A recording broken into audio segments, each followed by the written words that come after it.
Service in Wichita has issued a flash flood warning for Sedgwick County in east central Kansas.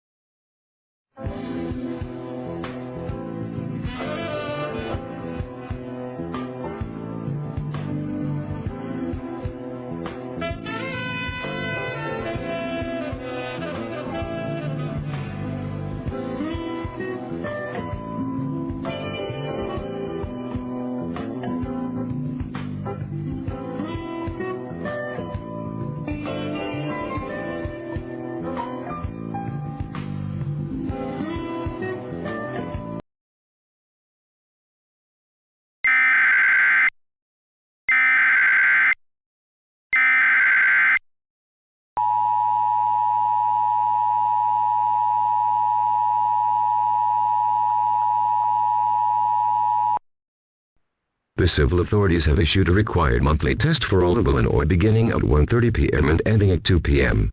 This is a test of the Illinois Emergency Alert System. If this had been an actual emergency, the message you just heard would follow the alert tone. This concludes the test of the Illinois Emergency Alert System.